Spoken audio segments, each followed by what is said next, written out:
Okay.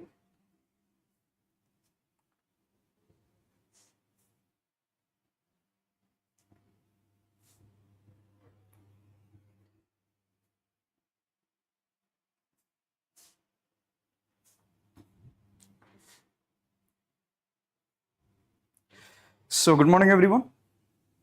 Am I audible?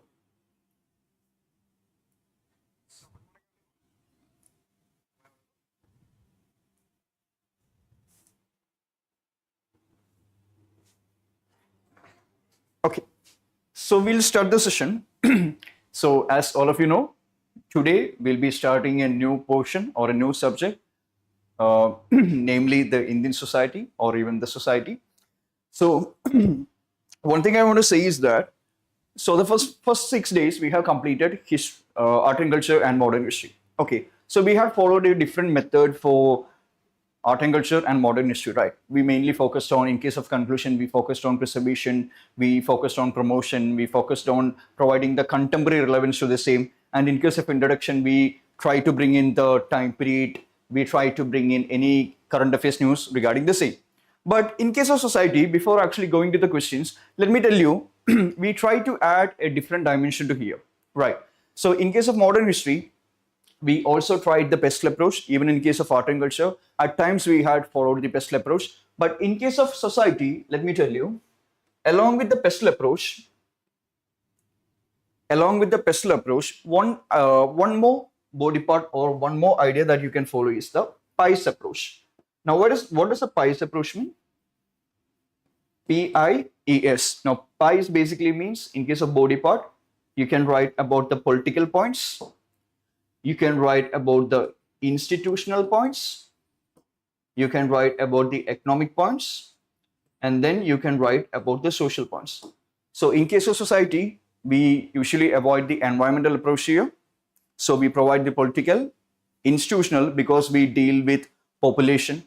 There are a lot of laws, there are a lot of constitution articles related to, and there are a lot of statutory backings related to population, pollution, poverty, everything is there, right? And with reference to caste system, with reference to any other religion, we have a lot of laws regarding the same.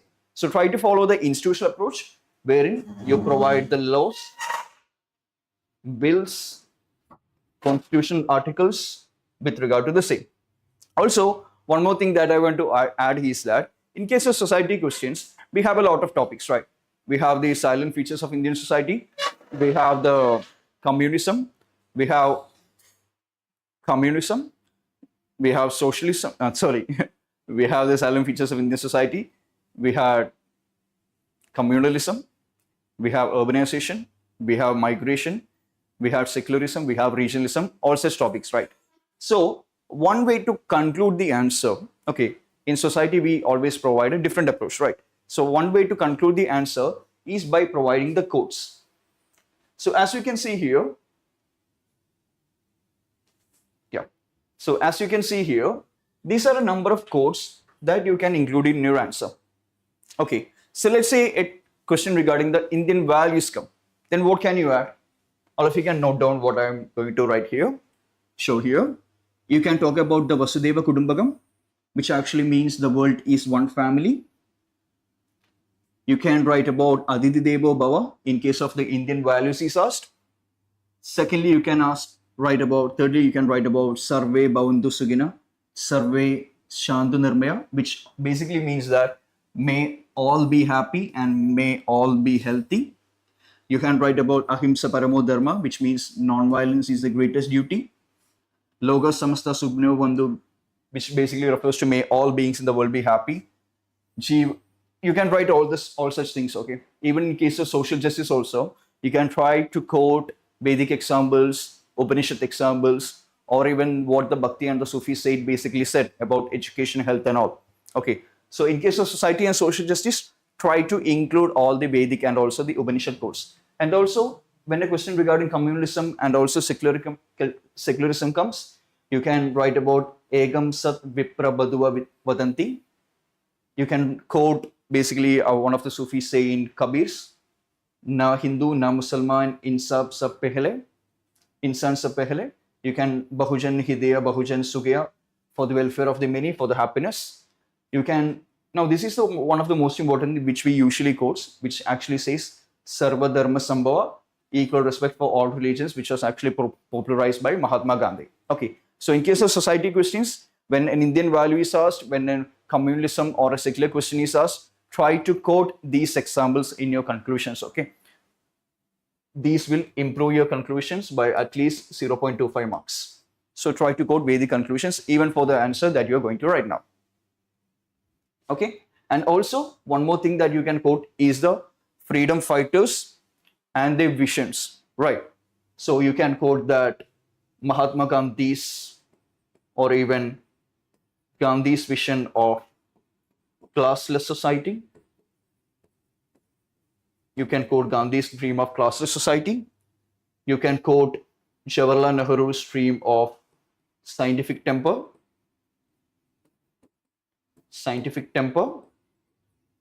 You can quote Lala Lajpat Rai's dream of cultural asceticism. You can quote Rabindranath Tagore's dream of, he had this dream of universal humanism. So you try to go through all the freedom fighters and the main ideas that was propagated by them. You can quote Ambedkar's dream of annihilation of caste when a caste question is asked. So try to quote all these freedom fighters and also try to quote the Vedic examples when you go for the conclusions. Okay. So as always, we will have 5 questions today. Today we'll deal with the topics of Indian society. In that, the silent features of Indian society, which include the family, elderly, and all those things, and also the main 3 important topics: communalism, secularism, and also regionalism. So these are the questions that we are going to discuss today. So all those who are writing mains, you can pause the video and you can start writing the answer. All those who are not, just if you want to know what we are going to write today, just as in the introductions, the body part, and also the conclusion, you can watch the video, or else you can also pause and write the answer. Now here, all the questions that I gave is 10 markers, but in UPSC, most of the questions are 15 markers, which I gave previously also, okay? But then you need to restrict it to 10 marker. Now, the first question: how does Indian society maintain continuity in traditional social values? Enumerate the changes taking place. So first of all, what is the body part here? What does the question ask you? How does the Indian society maintain continuity in the traditional social values? So what are the traditional values? Now, the traditional values basically refers to the respect for elderly, the family system, the caste system, the patriarchy in Indian society. Now, these are some of the traditional values such as pluralism, secularism, respect for the tourist, Aditi Devo Bhava. Now, these are some of the traditional social values that we have. Okay, we have the respect for elderly, family system, and all those other things. Now, what does the question ask you? How does the Indian society continue to maintain all these values? So this is going to be your first body part. You have to write about the traditional Indian value and you have to substantiate how we are maintaining it in terms of continuity as well. Now, what about the second body part? Enumerate the changes taking place in it. Now, what are the changes taking place in these traditional social values such as respecting elders, women, marriage, family system, and all those things? You have to mention all the changes taking place here. So here also, you can follow a 50-50 approach here. So first body part, how Indian society maintains continuity in traditional social values. Write 5 points. And also the changes taking place, also try to substantiate it by providing 5 points. Now, since the word enumerate is given, you try to include more points here. Okay. Enumerate basically refers to you need to write more number of points. Since enumerate is given here, you can write 5 points for the same. So what are the traditional values? Family, society, elderly, respect for the tourist, and marriage, family system is all these traditional social values. So write the traditional values, then mention how the Indian society maintain continuity. So these are the 2 body parts. Introduction, you can mention about the Indian society, okay? Or you can mention the different factors that are affecting the continuity in Indian society. Now, what about the second body part? The question basically asks you, do you agree, okay? Do you agree that regionalism in India appears to be the consequence of rising cultural assertiveness. Now, what does cultural assertiveness basically mean? Cultural assertives, as basically propounded by Lala Lajpat Rai as well, basically refers to the, let's say I'm a Malayali, okay, I'm from Kerala. So I have a strong bond for my language. That is basically the cultural assertiveness. You know, Kannadigas have a strong bonding for their Kannada. That's why always the tussle between Kannada and also Tamil Nadu also happens. Recently, we had an issue regarding the Kamal Hassan's movie of Thug Life, right? So he basically said that Kannada basically originated from Tamil. Then the Kannadigas didn't like it, and the movie was not released in Karnataka. Now that's cultural assertism. Language can be one factor, region can be another factor, religion can be another factor, caste can be another factor. So you have to mention how all these factors, how all these cultural assertiveness, such as language, religion, caste, or maybe all the other different things, are the reasons for regionalism in India. Okay, you have to basically mention how all these different cultural assertiveness or these cultural factors are the reasons for regionalism in India. And the question basically asks you, do you agree? Okay, and also the question also asks you to argue. Now, what should you write here? When the question such as do you agree comes, you don't mention I agree to it. No, you doesn't put your first person, you always write the answers in a third person point of view. You don't say that I totally agree. You never use the word I in GS papers. Okay, don't use the word I. Always substantiate by in a third person point of view. You just basically write the points. This actually refers to that you agree to this. Okay, so don't just use the word I. You never use the word I. Okay, so do you agree that regionalism in India appears to be a consequence of rising cultural assertiveness? You can, what should be the body part be? Cultural assertiveness, it leads to regionalism. This can be the first body part. You write the points, and since the question tells you to argue, you don't argue that cultural assertivism doesn't lead to regionalism. Okay, what can you add? Either you can add other points which actually leads to regionalism, such as lack of economic development, corruption, lack of governance. You can write other points which actually leads to regionalism.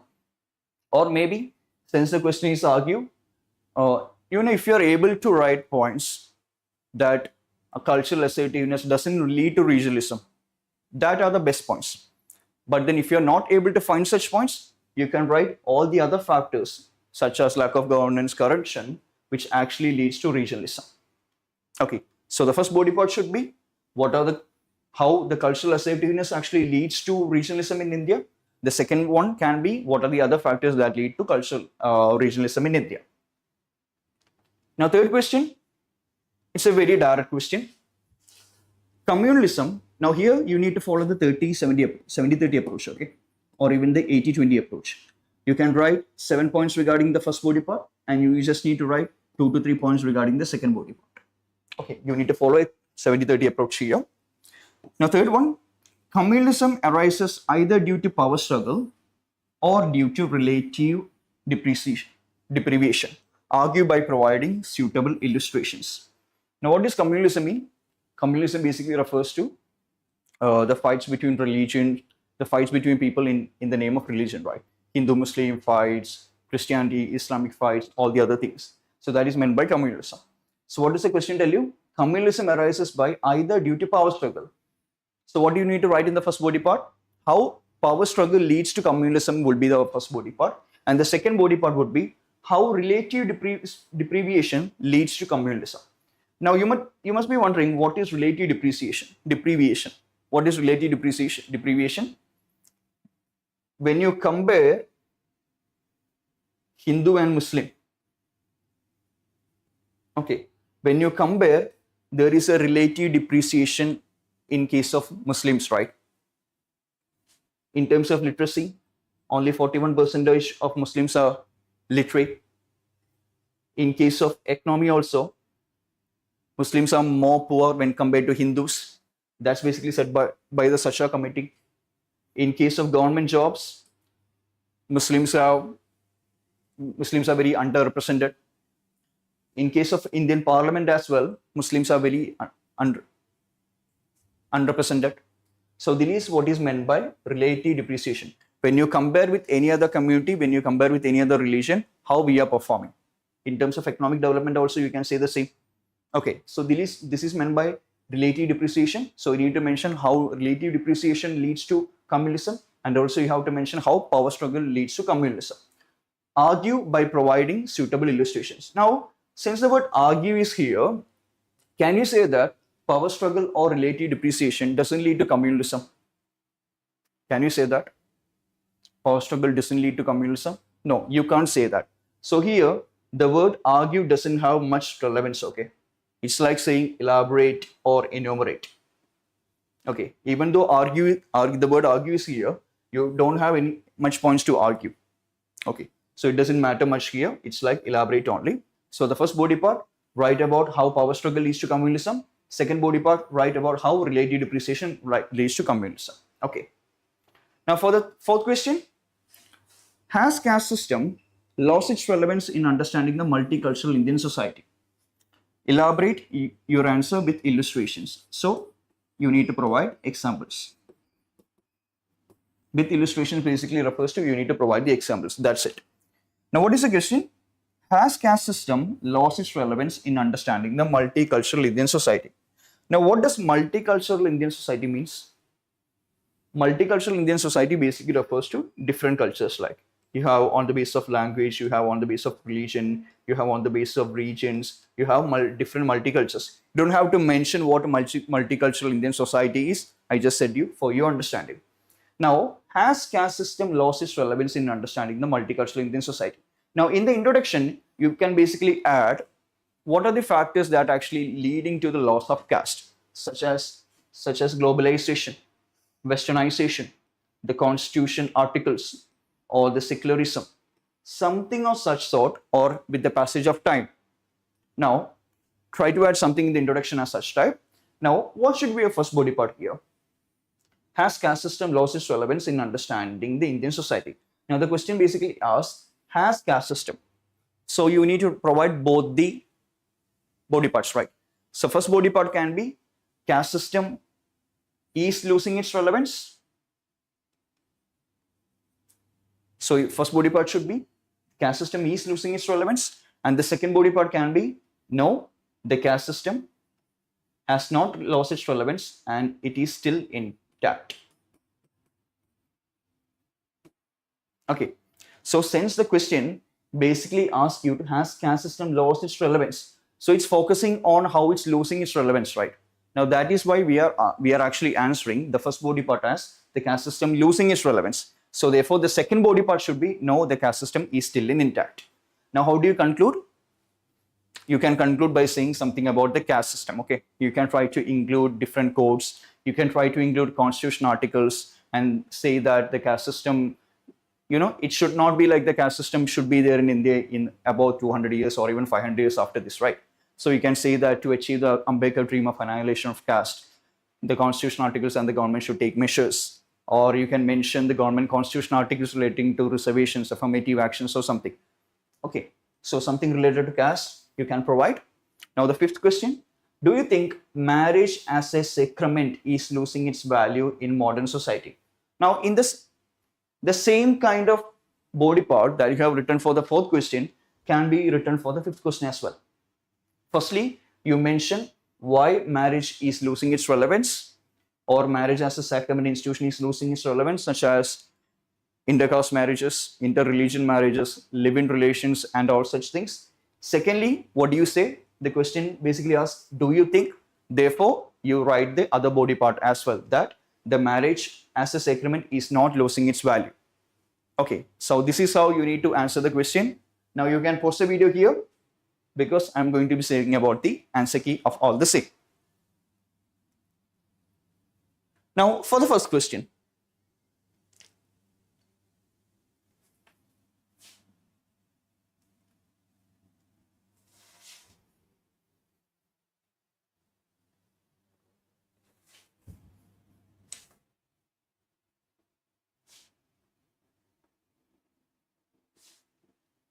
full screen guessing.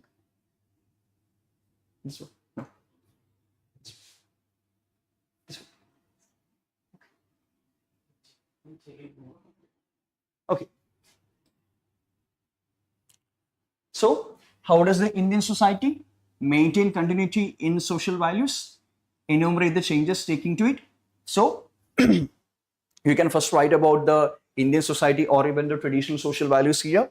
So, rooted in centuries old values like dharma, you can actually, if it was a 15-marker question, you could first basically write what are the Indian traditional values. Okay, since it is not a 15-marker question, I have reduced it to 10-marker question. You need to mention what are the Indian traditional values. So, rooted in centuries old values like dharma, karma, vasudeva kudumbakam, the Indian society has adapted to change while preserving its core social belief and practices. And the first body part should be how the Indian society maintains continuity in the traditional social values. So what do you basically do? You mention what is the traditional Indian social value and how do we continue it. Now, the first point can be the respect for elders and authorities.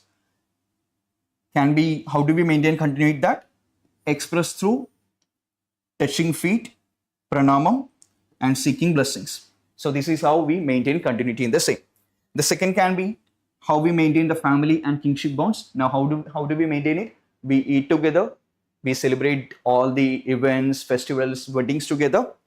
So through joint family system, celebrating festivals, eating food together, socializing, everything you can write.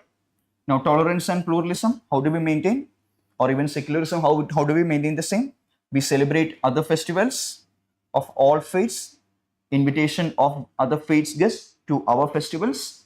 You can write about all these general points here.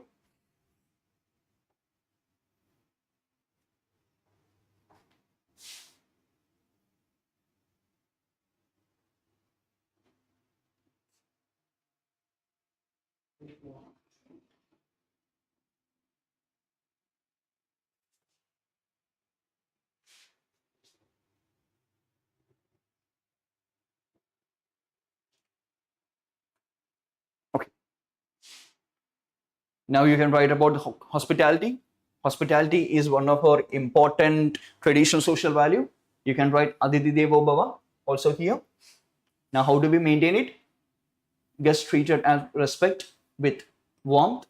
Also, invitation to guests during festivals, marriages. You can write about non-violence. How do we do it? We follow the ideals of Jainism, Buddhism, and Gandhian thoughts. So try to add 5 points wherein how do we maintain the traditional social values in this continuing change. Now, second body part should be what are the changes taking place in the traditional social values. Second body part should be what are the changes taking place in the traditional social values. First one, urbanization and nuclearization of families. Therefore, the joint family system is basically degrading. Parents spending less time with children. Also, one of the traditional social value of us is collectivism, right? Collectivism. Because we don't give much respect to the individual, rather we give respect to the family or even the community. But then what is now happening? We are giving more respect to the individual now. So you can write individualism and youth aspirations, focus on personal freedom, career and privacy.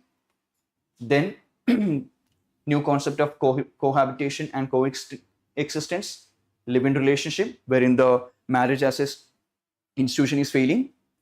Gender equality and women empowerment, the traditional social, it might sound politically incorrect, but one of the traditional social value was patriarchy.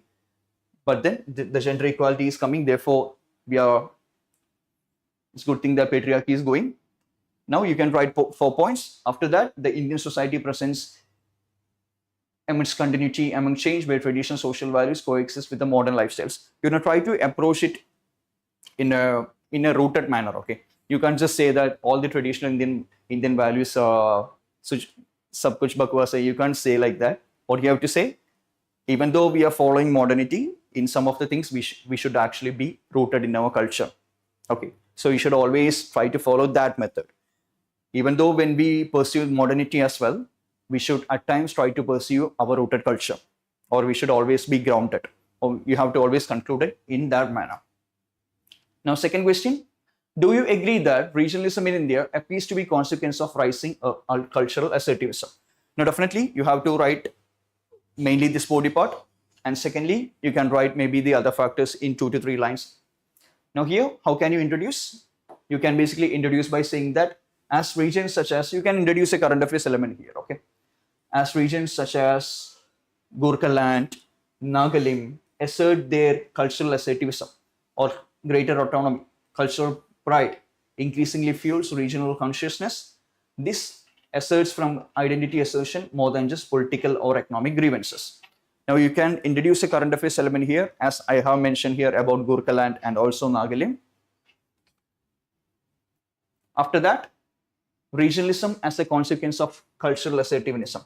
Here, always try to provide the examples, okay? All the contemporary examples you try to provide here. The first one, linguistic identity movements, such as anti-Hindi agitations in Tamil Nadu in 1960s or even today.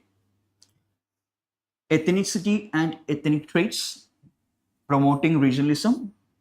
You can write the demand for greater Nagalim, because Nagas is a cultural identity, right?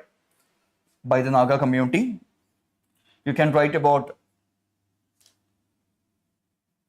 political autonomy as well, such as Sons for the Soil movement in Maharashtra or Maharashtra for Marathis. This is also a cultural movement which actually turned into a political movement. Now, okay, you can write that fear of majoritarianism, taking away the local culture. Gorkhaland demand when Bengali was made mandatory in West Bengal. Revival of regional languages and literature. Kannada signboards in Bangalore. Festivals and heritage assertion. Celebrating of Hornbill Festival, which also promotes a cultural assertiveness such as the Nagalim movement as well. Now you can write all the other factors as well, since the question basically asks you to argue. Economic disparities and regional imbalances such as Vidarbha, Bundekal, which actually promotes regionalism. Political marginalization, Gorkhaland especially. Demand for better governance and development. You can write about the Telangana movement here. So how can you conclude here? Cultural assertivism should be channeled through democratic institutions to prevent separatism movement. So you try to include constitutional articles or any other thing, okay? So thereby reducing the separatist movements or thereby reducing the regionalism.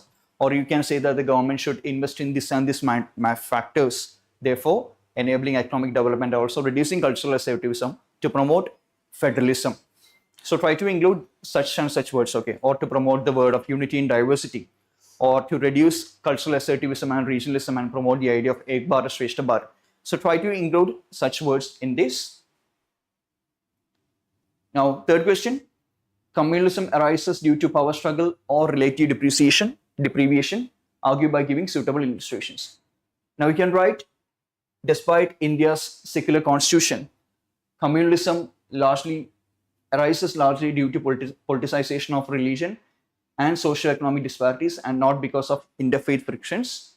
Now, firstly, mention how communalism due to political struggle or due to power struggle. Now, this is employed by basically all of our political leaders, right? So, what can you do? Achieving electoral gains.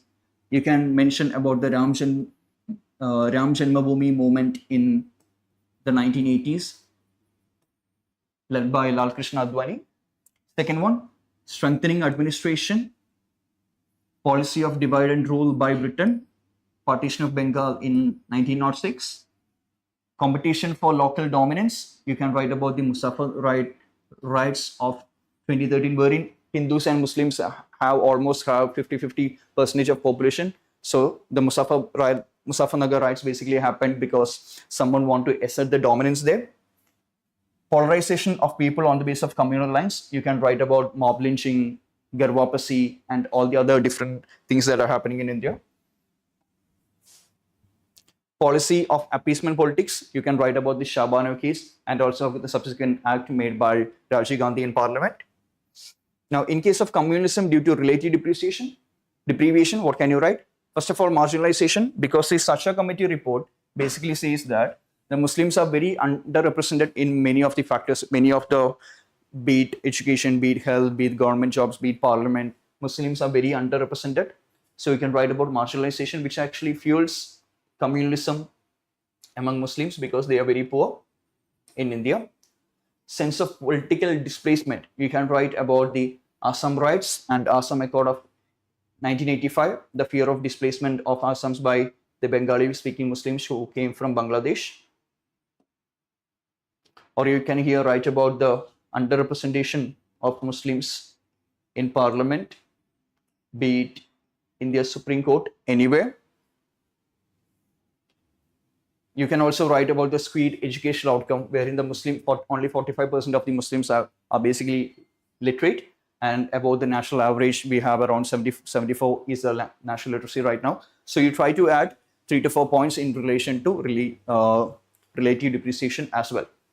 Now, you can also promote, as I said before, you can try to bring different Vedic and Upanishad quotes here, right? You can mention here the Sarmadharma Sambhava. I have also shared some of the secular quotes regarding the same. Also, as I usually do, you can write the secular education which need to be inculcated in the schools, okay? So you can write secular education should be imparted in our schools in order to promote secularism among the students. So you can try to bring different examples on how to promote India's secularism, okay? Or maybe you can mention the scientific temper need to be inculcated among the students in order to promote the idea of secularism. You can write different points. Now, third one, has caste system lost its relevance in understanding the multicultural Indian society? Elaborate with the examples. So, first of all, mention about the different factors that is introducing this change. So, you can write about India's multicultural society shaped by globalization and democratic values is steadily transforming the caste system. Now, how the caste system is losing its relevance? You can actually say some of the things. First of all, urbanization and mixed settlements. People live in colonies, apartments, and not defined by caste. You can mention about the growth of intercaste marriages. You know, the growth is not significant. I guess hardly 2% or 1% of India's marriages are intercaste, but then still you can also mention some of the schemes. There is an Ambedkar scheme for social integration, which actually promotes intercaste marriages. Also, there is an Ambedkar Foundation. Okay, there is an Ambedkar Foundation, which actually promotes intercaste marriages as well. Rise of merit-based private sector. Foreign companies hiring on the basis of performance and not on the basis of caste. Changing youth aspirations. The young millennials or even the Gen Zs doesn't want to be known by their caste, rather by their profession or interest. Now you can add different points, okay? Even in urban transportation, if you're traveling in metros, even traveling in your buses, even the food we eat is not defined by the caste here. We tend to eat anything. So the next body part, even though the caste is losing its relevance in India, it is still rooted in Indian societies. You can try to provide a transition like this, okay? Because why do we provide the transition? Because the second body part is not implicit here. Sorry, the second body part is not explicit here. We have to write it, okay? Since it is not explicitly given, you can provide a transition like this. Even though caste system is losing its relevance, it is still rooted in Indian society because, you know, the caste-based marriages, still we have all these matrimonies, such as in Kerala, we have this Irava matrimony, Naya matrimony, and all these different matrimonies. So still on the basis of caste, the marriages happens. Political parties, especially in case of UP, you have the BSP, SP. In Bihar, you have the RJD. In Kerala, you have NSS. It's not a political party, but then SNDP is a political party. You have caste-based job roles, right? The manual scavenging is mostly done by Dalits. The religious instructions are mostly done by Brahmins. In Kerala, we have this festival, this this art form called as Theyyam. It is done by a community known as Malayars. So caste-based roles are still there. Caste-based violences, you have a lot of honor killings, you have a lot of discrimination. Every day in the newspaper, you see that even in case of IITs and IIMs, the professors are even discriminated. Constitution-based references. Now, why do these constitution-based references such as reservations in case of jobs, elections still exist in India? It's because caste system exists in India, right? That's why the reason why the reservations in case of job and elections still exist in India. So you can even mention that. And in case of reform, you don't go for extreme points such as the annihilation of caste by Ambedkar. Maybe the person who's evaluating your answer might be very prideful about their caste. So you don't have to offend him by mentioning the annihilation of caste by Ambedkar or something. Rather, you can go for, the people need to be educated regarding the caste, or the government need to take measures so that the caste relevance of caste become reduced, or the society should take the measures, or in case of NCRTs as well, the students need to be educated on all these matters so that the caste becomes dominant in case of a person's lives. So try to provide a conclusion which actually reduces the relevance of caste in the future. Okay, you should never say that the caste should be strengthened. It should always, the relevance of caste should be reduced in our society, right? Then only we'll progress. So therefore, try to provide that way of conclusion. Here, I have provided the Ambedkar's goal of a classless society. Even Gandhi had the same goal of a classless society, but then don't try to provide annihilation of caste, okay? You might offend the person. So that's for today. I won't be discussing the final question as well. I leave it to you. Okay, so that's all for today. I hope all of you enjoyed the session. And one thing, what I want to say is that in case of society questions, you can introduce the SDG goals. In case of poverty, which we are going to discuss tomorrow, you can reduce the SDG goals. But in case of communalism, regionalism, and the other factors, try to include the freedom fighters quotes, try to include the Upanishads, such as what we already discussed, and also try to include the government's aim, Virasat B, Virat B, Virasat B, Ek Bharat, Shrestha Bharat, unity in diversity. We also try to include all these goals as well, all these quotes as well. Okay. So once again, thank you everyone. Tomorrow we'll be coming live on exactly 11 a.m. and we'll be discussing about the role of women and also the women's organization. Okay. Thank you.